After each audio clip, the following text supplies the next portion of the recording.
Santoro, drummer, vocalist, sideman extraordinaire. Vince's going to whip up one of his favorite dishes, pair it up with a nice wine, and then we're going to talk about his experience. Take it away, pal.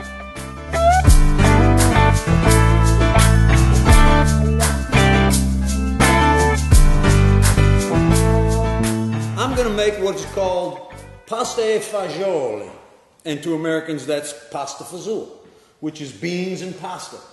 And this is something that I learned from my mother, and she told me that one day I might have to save someone's life. So I said, well, I better pay attention. So we're going to start with some garlic, and we're going to heat some oil. I got the noodle water going here a little bit. So when I was probably 19, 20 years old, I went and joined a band in New York, and we were playing in some really cold places in the dead of winter, and our road manager, a little southern boy, he would sit there and watch me pull out my heating pad and my cans of beans and dry noodles and stuff, and the look on his face was, yeah, I might actually be saving this guy's life. The way I'm going to make it today is I'm going to use some indigenous wine from the Campania region, from the Phlegrean fields, called a Falangina. And what we're going to do is we're going to saute these garlics until they're soft. What's the difference between crushing and just... I don't know. Oh yeah! Hot pepper flakes. So we're getting these dried herbs in here so that they get fragrant. Just a dash and a few twists here. That's a beauty. Set that bad boy down. This is the old wooden spoon that I used to get spanked with, but also learned to cook with. Still got my mom's. All right. So the next ingredient, a little anchovies. A little anchovies doesn't hurt nobody. It breaks down. It gets what they call scoiad. And that's dialect. That's Napolitan dialect. I don't know what it means. I think it means disintegrate. Now the next thing is going to be some paste. Now, when my mom said don't waste the thing, what I do with this paste can is I put the Falangina in the can. The first thing I'm going to do is just mix it in with the onions. And I'm going to add this Falangina. I like a lot of wine in this. I'm not going to go overboard. A little dash. And the other liquid that I'm going to use, because paste can sometimes be, well, pasty. So I'm going to add a can of diced tomatoes, and that will be the other part of the liquid. And our noodles are starting to move nice. This just needs to simmer right here for about, I don't know, 10, 15 minutes, at which point the noodles should be done. Just put the two together, and we got ourselves a nice bowl full of pasta fazool. Oh, this sauce looks like it's just about ready. It's moving nice and slow and simmering and getting all melded. And it's time now to add the beans, which are the fagioli of the pasta fagioli. So I'm just going to take this, and you don't drain them. You put everything in there. And what we are using here today are white kidney beans. And once that is heated through, those noodles should be al dente. Not el dente, al dente, to the tooth. Now what are we doing, Vince? Well, we're going to put this sauce, because I think it's ready. I think we're just going to add it to the pasta. You know, I'm getting the feeling it's ready. Yeah, I think that, well, that's my cue. It is. You can hear me I grumbling. heard the growling sound and all. All right, so we're going to put that in there, right, G? Yes. So I'll turn the Yes, heat we off. are. And I'm just not going to make no problems. I don't want splashy, so No. I'm going to use that like that. Yeah. So I'm going to move this good stuff in there. Okay, I'm going to put these on just in case something happens. All right. That's good. Scraping the pan because every drop is going in our bellies. Waste not, want not. None of it. All right, so look, we're just mixing it up nice, and then we're ready to roll. Tell the people, Vince. Pasta fagioli, Napolitan. That's fine. Okay, go. Pasta fagioli.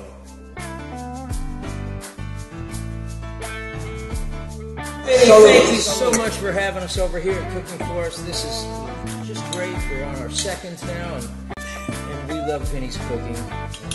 Thanks for being on Sideman. Thank you. Excellent. Glad to have you boys.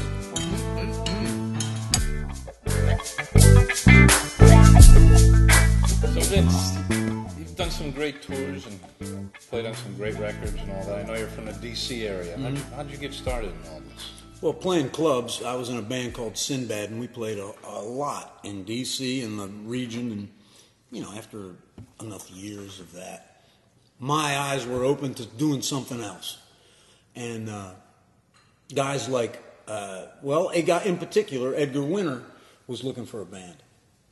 And that was my first foray into trucking around the country. And so we went up to New York and got in a little rental place, and we rehearsed like heck. And Edgar was just unbelievable, man. Yeah. I mean, you talk about a guy who can do it all. Yeah. This guy could play drums. If he didn't have to do all the other stuff, he could have played drums in that band. And really talented cat. And we learned all of his stuff, and I was very impressed with his music, which I was only a little bit familiar with at the time. Boy, once I dug into his music, it was unbelievable. So we had a huge gamut that we learned, and it was really fun playing with him. Not only fun, but interesting. Yeah. Because the cat was interesting. So in the D.C. Experience, there were other guys, who were on that kind of verge, on that fringe, and there was guys like Roy Buchanan. What was that, like late 70s, early 80s? Yeah. Something like that. So Roy, I was kind of straddling three bands at one time, and I'm talking about like 1986. Edgar, we'd go out in the Winnebago and drive all over the place. Roy, we'd get in a station wagon, me and the bass player, Kerry Ziegler. We'd go trucking around all over in the station wagon. And then Rodney, was doing tours. Yeah. So I came down here with Stuart and kind of auditioned and got the gig. And Roseanne walked in and said, "Oh, okay, you got the gig." So I was working with Roseanne, Rodney, Roy, and Edgar at the same time. Ask about the cicadas. Cicadas. I know about the cicadas because I had that record. And I had met you. I had met you, buddy. Yeah. Mm-hmm. You, Rodney, Stewart, and Michael Rhodes. Michael Rhodes. Mm-hmm. That was one of Rodney's idea. It was kind of an offshoot idea. He had always wanted to kind of do a record that wasn't going to be under the CMA type of aegis. Yeah. And he had some songs, and he had done some writing with guys, and he picked up a few songs for that record. But yeah, it was really cool because I was singing lead on a good part of the record, so it was a nice experience for me, as a drummer singer.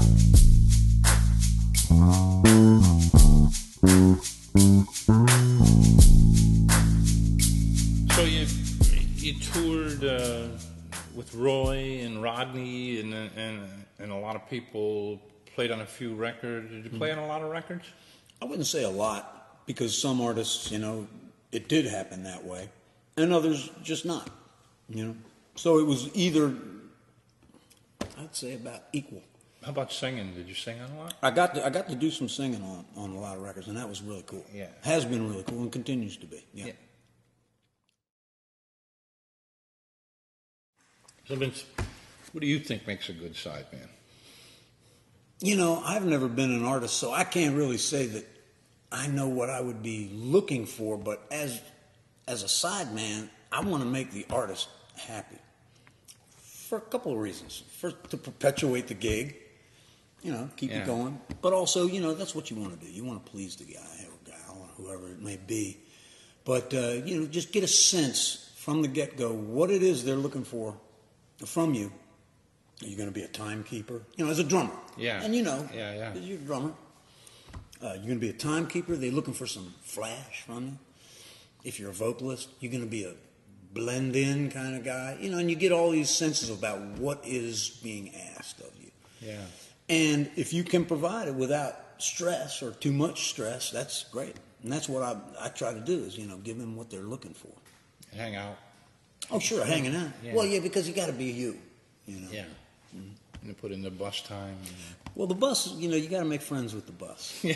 You got to make friends with the bus, the bunk, you know, and the travel. Travel can be a bear, but if it's something that you can find the pleasantries about and the things that are gratifying to you, which is fine. I can always do that. Yeah. It really doesn't even matter that much where I'm going, because just hitting the road and seeing new faces and playing, you know, performing for new audiences is a gas. It's definitely a gas. Cool. Yeah. So, I know you toured with the Highwaymen. Cash, Christopherson, Waylon, Yeah. Willie. Yeah, man. Must have been great. It was really cool. Different, yeah. Those guys, we called them the Four Boy Singers, and they were really cool. And it was great to play those songs. Their big hits were like, you know, it was chilling sometimes to hear the intro to The Nightlife by Willie or something like that. And know that, oh yeah, I got to play this thing. I got to actually come in, because I was like, you know, mesmerized by the cool. Yeah. You know. And they were really great guys, really warm guys. Chris would bring his whole family with him out there. And we did 2 tours. We did one tour of the U.S. and Canada and Hawaii. And then the next year we went to Southeast Asia and did Singapore, China, Japan, and the like, New Zealand, Australia. Yeah. It was gas. Well, all the Cash stuff. Did he do A Boy Named Sue? Sure he did. All right. He did all the big hits, you know, Sunday Morning Coming Down. Although I think, now he wrote that, but I think Christopherson sang it. Yeah. So we did all the big hits. It was really, really impressive and fun. That's fantastic. It was. It was a gas. So you built this beautiful place. I did. This is the 3rd house that I built, and this is the one we're staying in. And yeah, I had a lot of. It was quite an experience. Let's just say. I bet. Yeah. It was fun and not fun, but yeah, we got a great place. It's a beautiful house. And you got, when did you get into all the building houses? And well, how do you do that? Well, you're either the general contractor or you hire that out. And you know me, I'm an Italian. I'm going to figure it out myself. So we did that, and then we did another one. And then this one, we actually used an architect, and I decided to use geothermal. And so I sunk some bread into this thing, and it's really paying off. The comfort level is really nice. We like what we got. Fantastic. Great place. Thanks, man.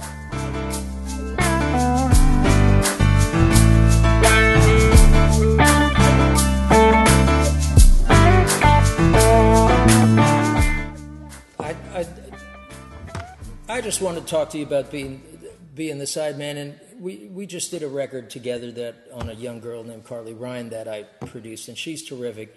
She was very young. She just turned 18, never been in the studio before, and I'm producing this record, and I was kind of nervous because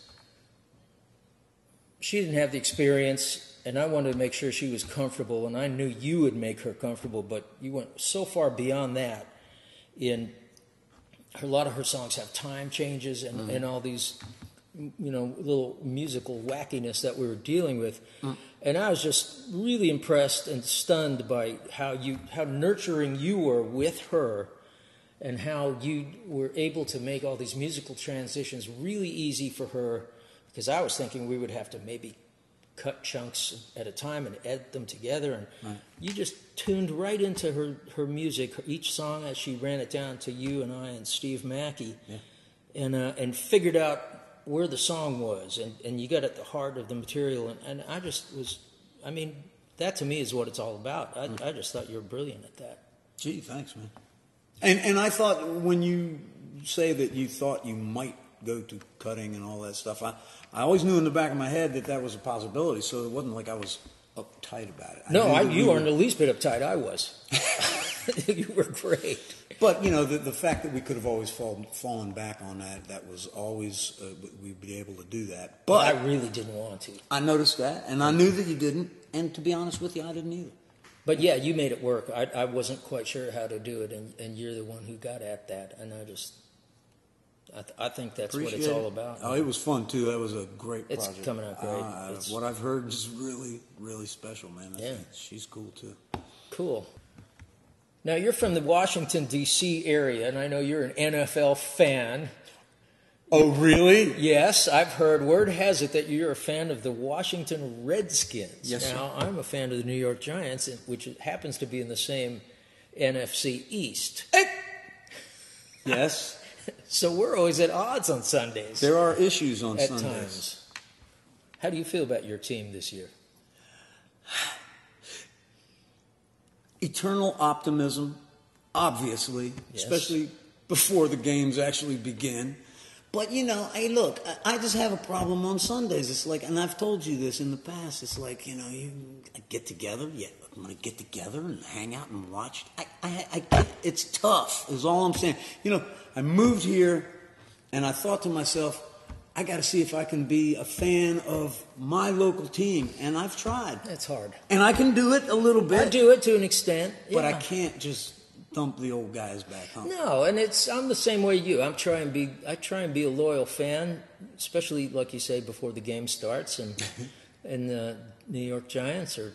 They played last night, I George. watched a good chunk of that game, and you know there are good things about it. There's some promising things, and then there are other. You know, the Giants, as the Skins, they go 1 year just great. They win a Super Bowl, and next year they don't know which way their end zone is facing, and it's just frustrating.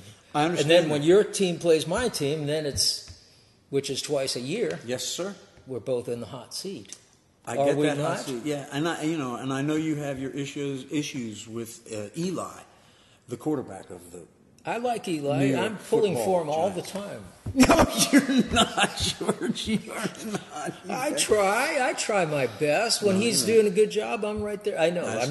That's why I said I'm not the loyal fan I should be. I think both of our teams are going to do better than last year. I agree with by you a on long that. shot. And that would be just fine with me if they just get a little better. Yes. Yay! A NFC step in the right direction. I'm with you, G. Well, Vince, come over here, Dave. On behalf of Dave and myself, we Hey. want to thank you so much Hey, thanks for coming on over. for cooking for us. Hey, I loved it, man. You kidding me? This was a We had a gas. nice meal. We talked. And there you We go. talked about lots of things. We drink.